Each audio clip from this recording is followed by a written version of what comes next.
Bismillahirrahmanirrahim. Assalamualaikum warahmatullahi wabarakatuh. Waalaikumsalam warahmatullahi wabarakatuh.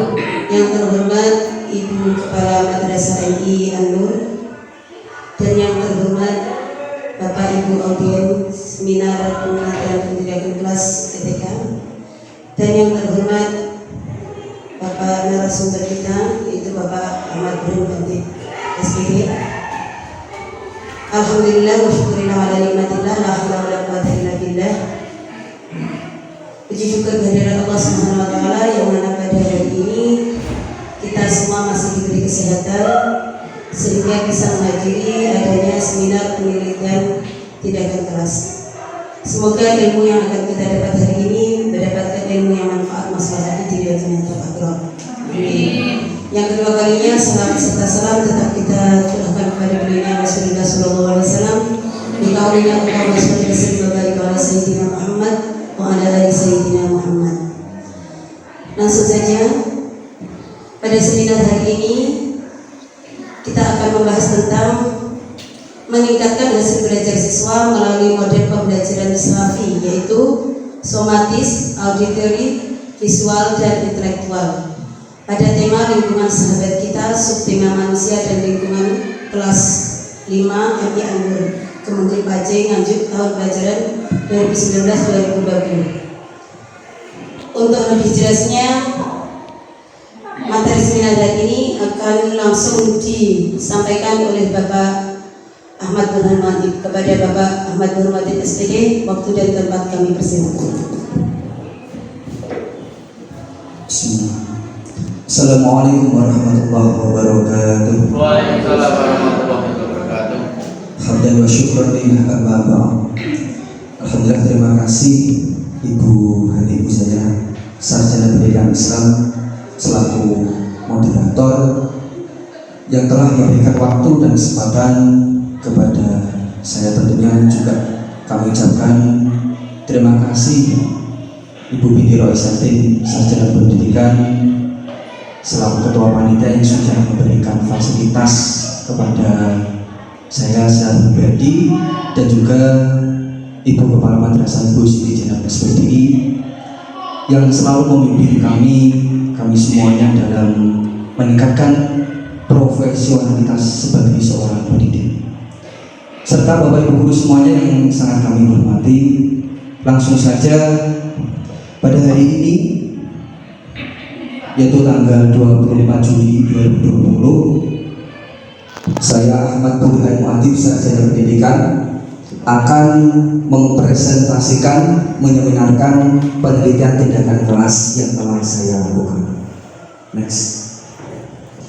Judul PTK yang saya teliti kemarin adalah meningkatkan hasil belajar siswa melalui model pembelajaran SAFI, visual dan intelektual pada tema lingkungan sahabat kita, subtema manusia dan lingkungannya, kelas 5 MI An-Nur Kementerian Pajak Nganjuk tahun pelajaran 2019-2020. Lanjut. Latar belakang masalah mengapa saya mengambil judul tersebut, yaitu dalam proses pembelajaran seorang guru masih mendominasi menggunakan metode ceramah dan belum mengajak para siswa untuk berinteraksi dalam kegiatan belajar mengajar di dalam kelas. Ketika guru menyampaikan materi pelajaran, belum memanfaatkan media dan model pembelajaran yang sesuai dengan karakteristik siswa, sehingga menyebabkan banyak siswa yang tidak aktif, tidak bisa konsentrasi, dan kurang antusias dalam mengikuti proses pembelajaran. Permasalahan tersebut juga didukung berdasarkan data. Dokumen menunjukkan bahwa sebagian besar siswa kelas 5 pada mata pelajaran tematik, tema 8, subtema 1 masih berada di bawah kriteria ketuntasan minimal atau KKM yang ditetapkan sekolah, yaitu 75. Hal ini ditunjukkan sebanyak 20 siswa dari 29 siswa masih mendapatkan nilai rata-rata ulangan harian di bawah KKM, yaitu 75. Hanya 9 siswa yang tuntas KKM. Jadi itu secara garis besar, namun di PTK saya itu latar belakangnya sangat banyak. Pada seminar kali ini saya ringkas secara garis besarnya saja. Kemudian rumusan masalah yang pertama adalah bagaimana meningkatkan hasil belajar siswa. Pada tema lingkungan sahabat kita subtema manusia dan lingkungannya siswa kelas 5 MI Anur Gemenggung Pacé Nganjuk tahun pelajaran 2019-2020 menggunakan model pembelajaran SAFI, somatis, auditori, visual, dan intelektual. Kemudian yang kedua, rumusan masalahnya yaitu bagaimana penerapan model pembelajaran SAFI dalam meningkatkan hasil belajar siswa. Next. Tujuan penelitian, rumusan masalah ada dua, otomatis tujuan penelitian juga harus dua.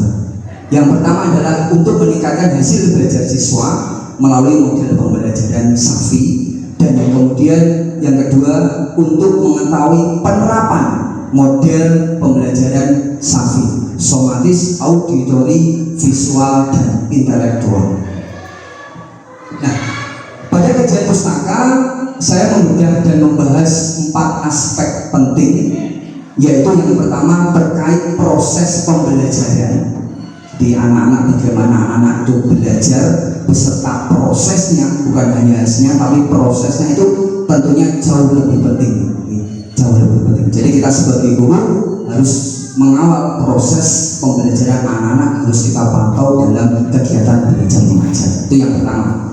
Kemudian kajian pustaka yang kedua tentang model pembelajaran SAFI, somatis, auditori, visual, intelektual. Jadi model ini sangat lengkap, ya Bapak Ibu, sangat lengkap karena memadukan somatis gerak siswa, kemudian audio pendengaran siswa, kemudian visual penglihatan siswa, dan yang terakhir yang tidak paling bukan adalah intelektual siswa, tentang kognitif siswa, pengetahuan siswa. Itu dirangkum menjadi satu, yaitu namanya model pembelajaran SAFI. Kemudian yang ketiga tentang evaluasi. Jadi evaluasi yang saya gunakan itu ada dua, yaitu pretest dan posttest. Pretest saya berikan soal isian jawaban pendek itu sebanyak 5 soal. Kemudian posttest itu saya buat soal pilihan ganda sebanyak 15. Yang terakhir tentang hasil belajar. Nah, untuk hasil belajar ini kriteria nanti anak-anak meningkat, kemudian secara klasikal mencapai persentase sebesar 85% secara klasikal. Lanjut. Kemudian metodologi penelitian, PTK ini menggunakan sistem siklus yang dicanangkan, yaitu kemarin menggunakan 2 siklus, siklus 1 dan siklus kedua. Jadi sebelum saya menggunakan siklus 1, saya juga menggunakan prasiklus. Jadi untuk mengetahui tingkat pemahaman anak-anak terhadap materi pelajaran. Kemudian siklus 1 dan siklus yang kedua. Setiap siklus terdiri dari 4 tahapan, yaitu perencanaan, planning. Jadi saya mempersiapkan tentunya silabus, kemudian rencana pelaksanaan pembelajaran, itu yang penting, instrumen-instrumen, kemudian media, strategi, dan juga bahan ajar tentunya. Kemudian pelaksanaan, jadi pelaksanaan sesuai dengan RPP, kita acting mulai dari kegiatan pendahuluan, kemudian kegiatan inti, dan juga kegiatan penutup, dan nanti kita adakan evaluasi untuk anak-anak. Kemudian pengamatan, di samping itu ada observer pengamatan, jadi mengamati siswa, juga mengamati saya tentunya. Kemudian yang terakhir diadakanlah sebuah refleksi. Jadi prasiklus kita refleksikan, kemudian kekurangannya apa, kelebihannya apa. Kemudian siklus 1 juga kita adakan refleksi kekurangan dan kelebihannya, dan siklus 2 juga kita adakan sebuah refleksi tingkat keberhasilannya. Lanjut. Nah, untuk rancangan penelitian dibeli perencanaan, pelaksanaan, pengamatan, siklus 1, kemudian refleksi, di siklus 2 juga sama. Lanjut. Nah, untuk sumber data, penelitian Penelitian ini saya lakukan di kelas 5, yaitu dengan jumlah siswa 29 anak, terdiri dari 16 siswa putra dan 13 siswa putri, untuk mendapatkan data tentang hasil belajar siswa dalam proses kegiatan belajar mengajar. Kemudian yang kedua, guru kelas 5 yang gemengeng, yaitu penulis sendiri, yaitu saya Ahmad Bulan Wajib Sarjana Pendidikan, sebagai sumber data untuk melihat tingkat keberhasilan implementasi pembelajaran model SAFI, somatis, auditori, visual, dan intelektual, dan hasil belajar siswa dalam proses kegiatan belajar mengajar. Nah, untuk indikator Bapak Ibu, indikator keberhasilan, yang pertama saya memberikan batasan indikator. Yang pertama adalah rata-rata kelas kurang-kurangnya mencapai nilai 75, kemudian adanya peningkatan nilai rata-rata kelas dari tindakan awal sampai tindakan akhir. Kemudian yang ketiga, sekurang-kurangnya ada 85% siswa dalam kelas yang mencapai KKM, yaitu ditentukan madrasah adalah 75. Nah, langsung terkait hasil penelitian dan pembahasannya di PTK saya, kegiatan prasiklus, siklus 1, siklus 2, pretest 4 siswa yang lolos KKM sebesar 14%, kemudian post-testnya meningkat 9 siswa 31%, maka diperoleh peningkatan sebanyak 5 siswa sebesar 17%. Kemudian prasiklus belum berhasil, maka dilanjutkan ke siklus 1, yaitu pretest 10 siswa yang lulus KKM sebesar 34%, diadakan proses naik 16 siswa 55%, dan terjadi peningkatan sebesar 6 siswa 21%. Kemudian siklus 2 diperoleh data pretestnya 17 siswa yang lulus yang tuntas sebesar 59%, post-test 25 siswa 86%, dan terjadi peningkatan 8 siswa sebesar 28%. Jika kita perhatikan Bapak Ibu, di antara prasiklus siklus 1, siklus 2 ternyata mengalami peningkatan. Jadi hasil belajar anak mengalami peningkatan di antara prasiklus siklus 1, siklus 2. Jadi prasiklus itu saya belum menggunakan model pembelajaran. Jadi di prasiklus saya lebih dominan menggunakan ceramah dan tanya jawab saja. Di siklus 1 dan siklus 2 saya sudah menerapkan model pembelajaran SAFI, akan tetapi bobotnya saya letakkan di siklus yang kedua, yaitu mengadakan interaksi langsung kepada anak-anak, melakukan proses unjuk kerja, diskusi, tanya jawab, dan lebih lengkap lagi. Berdasarkan data peningkatan hasil belajar per siklus, di atas dapat diketahui bahwa hasil belajar siswa dalam mata pelajaran tematik tema 8 subtema 1 dengan menggunakan model pembelajaran SAFI, somatis, auditori, visual, dan intelektual dari setiap siklus mengalami peningkatan yang cukup baik. Namun perlu diketahui bahwa setelah siklus 2 ternyata saya tidak mendapatkan hasil sebesar 100%. Akan tetapi hasil terakhir yang saya dapatkan di siklus kedua itu sudah mencapai persentase secara klasikal yang saya targetkan tadi adalah sebesar 85%. Maka saya cukup menghentikan penelitian saya di siklus yang kedua. Apakah cukup? Berhenti? Nanti akan ada peneliti selanjutnya yang akan melanjutkan penelitian saya mungkin sampai siklus berikutnya untuk memperoleh data kelulusan hasil belajar sebesar 100%. Seperti itu. Lanjut. Nah, kemudian saya tuangkan dalam sebuah grafik diagram prasiklus siklus 1, siklus 2. Berdasarkan data di atas dapat diketahui bahwa pada prasiklus terjadi peningkatan dari pretest ke post-test sebanyak 5 siswa atau sebesar 17%. Akan tetapi setelah menggunakan model pembelajaran SAFI terjadi peningkatan yang cukup baik, yaitu pada siklus 1 peningkatan 6 siswa sebesar 21%, dan siklus 2 juga mengalami peningkatan sebesar 8 siswa yaitu persentase 28%. Nah, selanjutnya terakhir kesimpulan, berdasarkan hasil PTK saya yang telah dilakukan dapat disebut bahwa dengan menggunakan model pembelajaran SAFI, somatis, auditori, visual, dan intelektual dapat meningkatkan hasil belajar siswa tema lingkungan sahabat kita, subtema manusia dan lingkungannya pada siswa kelas 5 MN Gemegeng Pancing Anjuk tahun pelajaran 2019-2020. Yang kedua, hal ini dibuktikan dengan peningkatan hasil belajar siswa yang ditunjukkan dengan jumlah siswa yang tuntas dari setiap siklusnya, yaitu pada prasiklus saat pretest 14% yang tuntas, terjadi peningkatan saat postas menjadi 31%. Ada peningkatan sebanyak 17%, siklus 2 pretest 34%, kemudian meningkat menjadi 55% saat postes, dan terakhir siklus yang kedua saat pretest 59% dan terjadi peningkatan menjadi 86%, peningkatan sebesar 28%. Sekian presentasi singkat dari saya. Kemudian waktu saya kembalikan ke moderator. Saya akhiri. Assalamualaikum warahmatullahi wabarakatuh.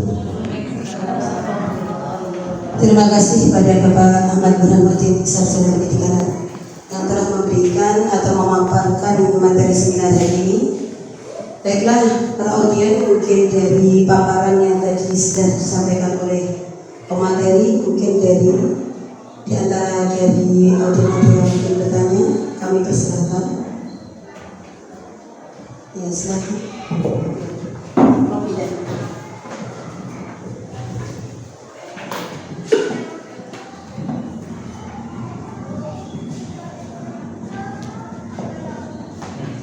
Nama saya Ana, saya ingin bertanya. Dalam presentasi peneliti tadi terlihat bahwa peneliti menggunakan prasiklus siklus 1 dan siklus 2. Coba jelaskan secara singkat perbedaan dari siklus-siklus tersebut. Terima kasih.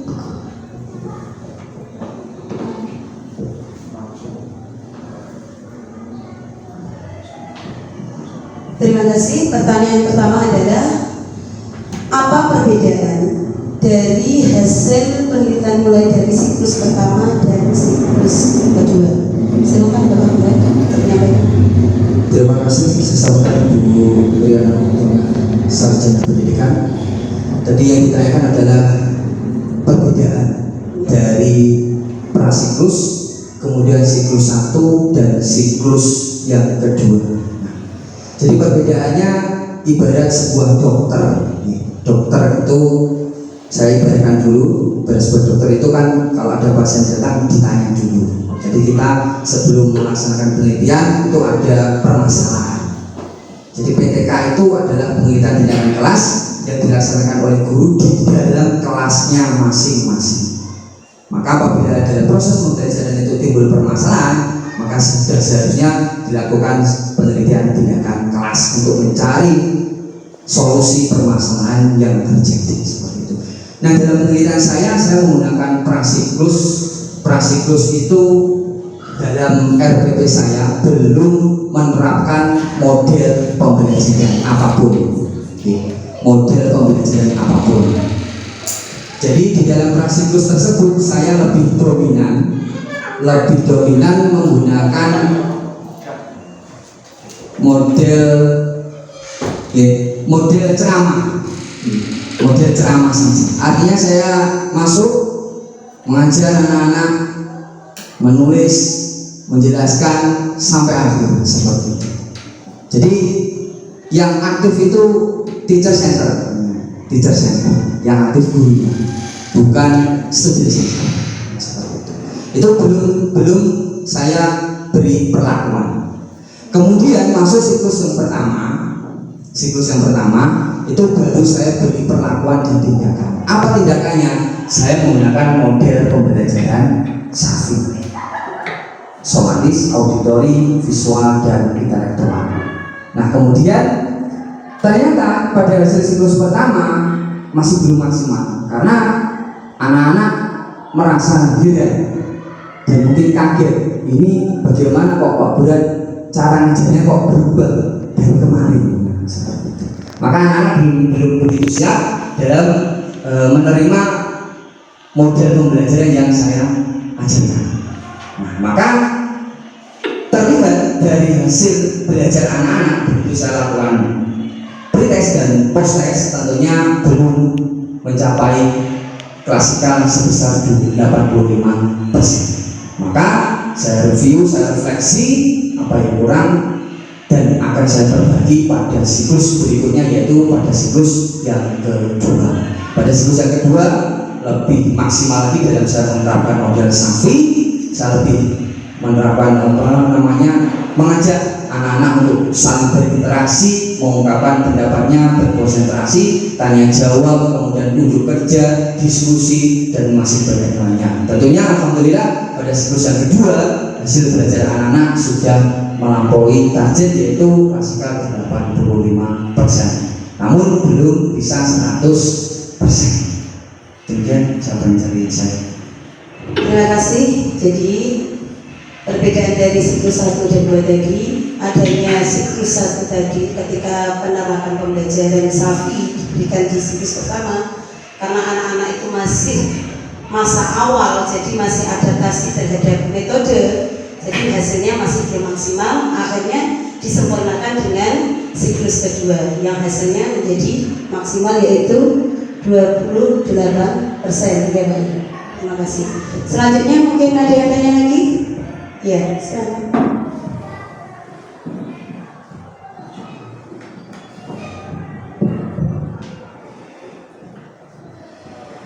Saya Iva, saya akan bertanya tentang bagaimana dari hasil kesimpulan PTK yang didapatkan tadi, bahwa pada hasil siklus 2 diperoleh persentase sebesar 86%, yang artinya sudah tuntas KKM secara klasikal, yaitu dengan target 85%. Peneliti sudah berhenti dan tidak melanjutkan ke siklus berikutnya, dan tadi masih terdapat 4 siswa yang belum mencapai KKM. Nah, bagaimana dengan siswa tersebut? Terima kasih. Sekian pertanyaan dari saya.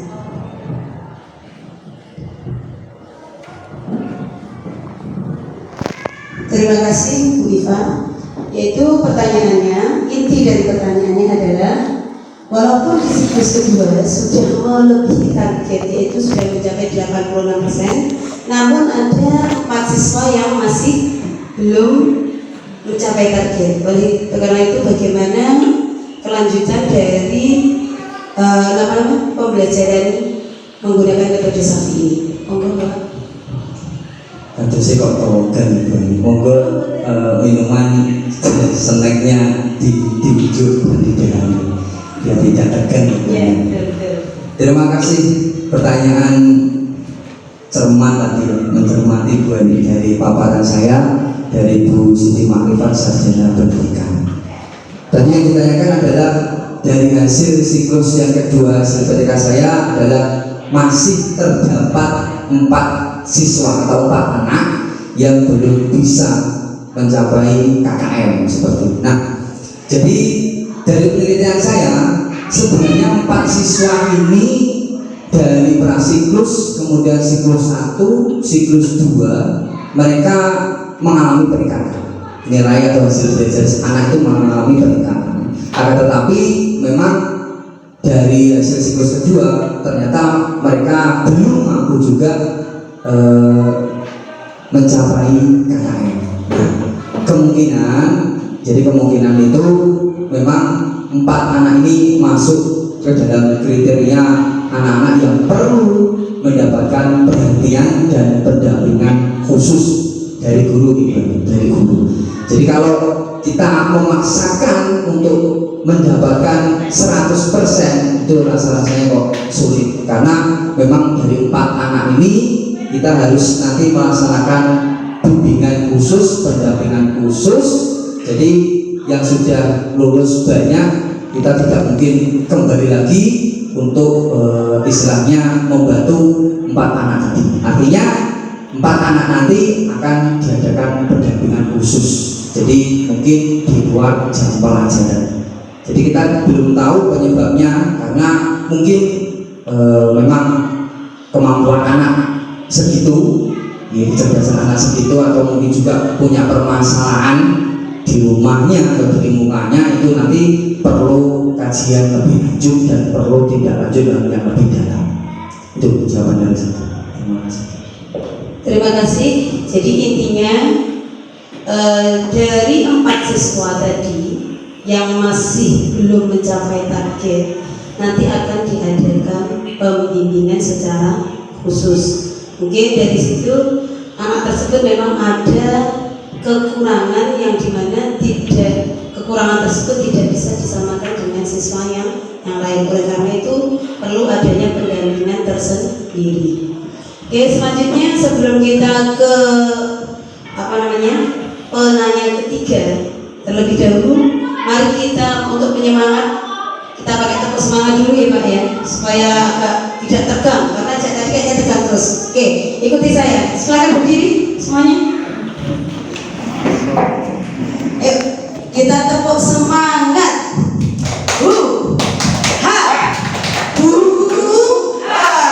Semangat, tapi suaranya keras.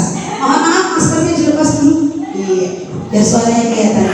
1, 2, 3, tepuk semangat.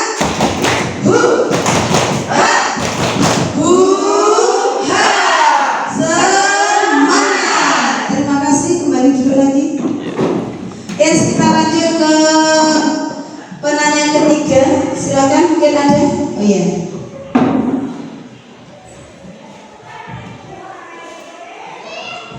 Nama saya Rusna. Saya mau bertanya, model pembelajaran yang dapat digunakan oleh seorang guru dalam kegiatan belajar mengajar sangatlah banyak dan beragam. Nah, jelaskan alasan peneliti mengapa menggunakan model pembelajaran Safi dalam PPK. Terima kasih. Oke, soalnya singkat dan padat Pak Buran ya.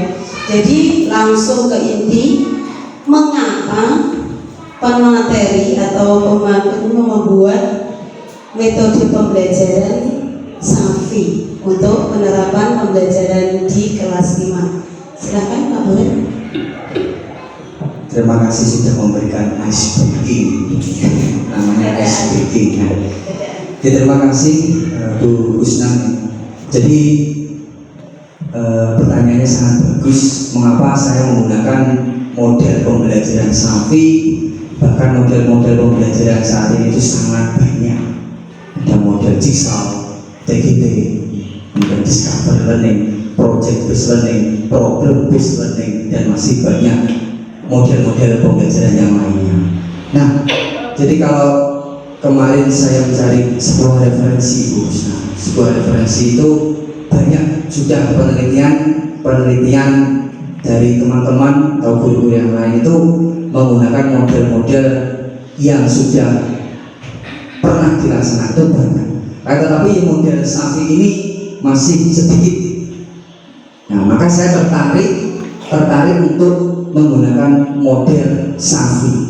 Nah, harus kita ketahui model pembelajaran itu apa, seperti itu. Sebagai seorang guru kita harus tahu dulu model pembelajaran itu apa. Jadi model itu sebenarnya adalah kerangka kerja, gambaran secara sistematis bagaimana seorang guru itu dalam melaksanakan proses pembelajaran, tentunya yang dilakukan di dalam kelas, mulai dari kegiatan awal, kemudian kegiatan inti dan kegiatan penutup. Itu namanya adalah model pembelajaran. Kemudian alasan saya, model Safi ini somatis, auditori, visual, intelektual, ini adalah istilahnya itu memaksimalkan indera dari siswa secara penuh.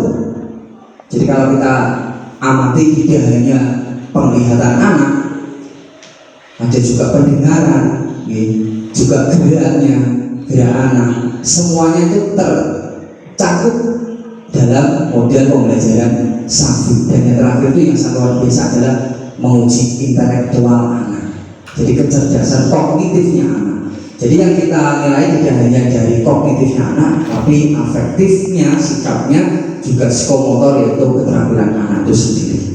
Kemudian saya mengutip pendapat dari ahli, karena kalau saya mengutarakan pendapat secara subjektif tentunya kurang akurat, kurang bisa dipertanggungjawabkan. Saya mengutip dari pendapatnya Malimun tahun 2012 halaman 166. Safi merupakan kebanyakan dari somatik yang bermakna gerakan tubuh, hands on, gerakan tubuh anak. aktivitas fisik di mana belajar dengan mengalami dan melakukan. Jadi anak yang belajar, bukan gurunya. Yang ditekankan pada abad ini adalah student center, bukan teacher center. Jadi anak yang belajar, bukan gurunya. Kemudian auditori yang bermakna bahwa belajar haruslah dengan melalui mendengarkan, kemudian menyimak, berbicara, presentasi, argumentasi, mengungkapkan pendapat, serta mampu menanggapi. Nah, kita tahu tuh Bapak Ibu anak-anak kita di madrasah ini untuk mengungkapkan suaranya bersuara saja itu takut. Nah itu kita cari, takutnya kenapa? Tidak pede kan? Atau nanti jangan-jangan jawaban saya salah atau seperti apa? Itu harus kita cari tahu. Itu juga merupakan menjadi sebuah permasalahan yang bisa kita angkat menjadi judul PTK. Nah, kemudian visualisasi yang bermakna belajar haruslah menggunakan indera mata melalui mengamati, menggambar, mendemonstrasikan, membaca menggunakan media dan alat berat. Tentunya saya menggunakan LCD proyektor. Jadi kita menggunakan media. Tidak hanya menulis di papan tulis anak-anak baca LKS ini halaman ini, baca 10 menit ya nanti Pak berterangkan. Bukan seperti itu. Jadi kita harus memanfaatkan media-media pembelajaran untuk mendukung, menunjang model pembelajaran yang kita gunakan.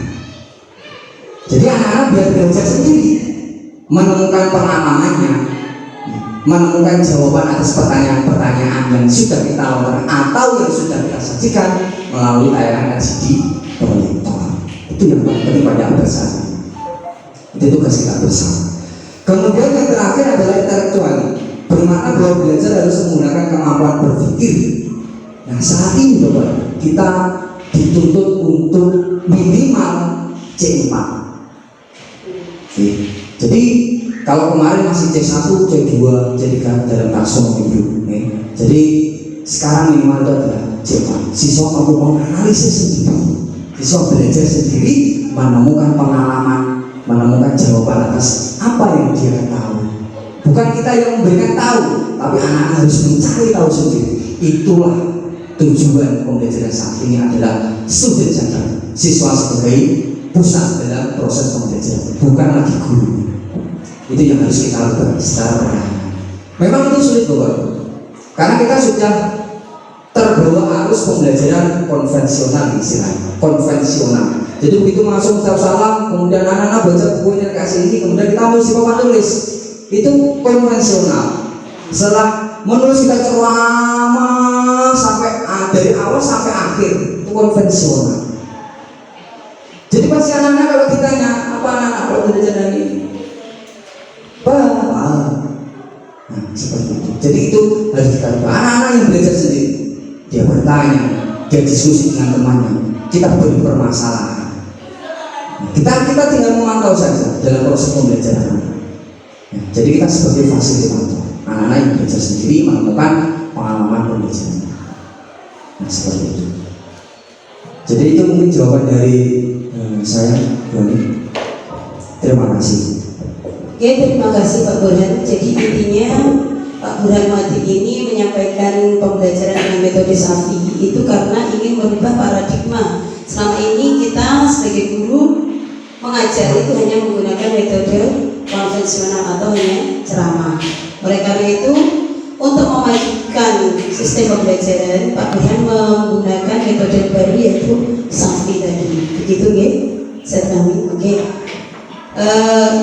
Saya rasa karena waktunya sudah siang, oleh karena itu kita langsung ke kesimpulan saja. Oke, kesimpulannya bahwasanya PTK dari penelitian kedirikan kelas dari Bapak Burhan Mati ini yang judul meningkatkan hasil belajar siswa melalui metode pembelajaran SAFI yaitu somatis, auditoral, visual, dan intelektual. Pada tema lingkungan sahabat kita, tema manusia dan lingkungannya kelas 5 MI Anur Kementerian Pajak lanjut tahun pelajaran 2019-2020 adalah dengan menggunakan metode SAFI ini kita membuka paradigma baru dalam pembelajaran, yang mana dengan menggunakan metode SAFI ini juga kita memadukan antara metode konvensional yaitu ceramah dengan metode diskusi, demonstrasi dan juga metode eksperimen. Jadi kita bertumpu pada student center bukan teacher center. Dan alhamdulillah ini sudah dilakukan dengan 3 tahapan, yaitu di Prasiklus, yang mana Prasiklus ini belum menggunakan metode ini, masih menggunakan metode lama. Adapun di siklus 1 sudah menggunakan metode Safi ini, namun karena anak-anak masih dalam masih pemula, jadi permulaan, sehingga metode ini belum bisa berjalan dengan lancar sebagaimana target. Namun pada siklus kedua, alhamdulillah metode Safi ini sudah bisa diterapkan dan anak-anak juga sudah bisa menerima, dan hasil sudah mencapai target yaitu 86% dari pembelajaran dan sudah bisa masuk pada lebih dari KKM yang ditentukan oleh madrasah. Demikian seminar pada hari ini, semoga mendapat manfaat dan ilmu yang diberikan juga bermanfaat bagi kita semua. Dan marilah kita sebagai guru yang pada abad 4.1 ini, mari kita bersama-sama merubah paradigma pembelajaran kita yang dari pembelajaran konvensional menjadi yang lebih baik lagi. Akhiran dari saya mungkin ada kekurangan lebihnya, saya mohon maaf, dan saya ucapkan terima kasih banyak kepada Bapak Murid Adib selaku pemateri. Dan marilah kita akhiri dengan doa yang akan dipimpin oleh Bapak Sujarwo SPD.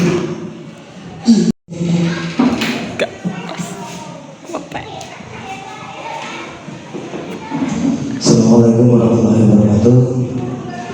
Marilah kita tutup acara hari ini dengan doa. Semoga apa yang telah disampaikan oleh pemateri kita bisa mengambil manfaatnya, tentunya untuk modal di dalam pendidikan atau pembelajaran di kelas kita.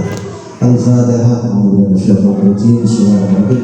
Alhamdulillahirabbil alamin arrahmanir rahim maliki iyyaka na'budu wa iyyaka nasta'in ihdinas siratal mustaqim siratal ladzina an'amta 'alaihim ghairil maghdubi 'alaihim waladdallin. Maaf, doanya di sini.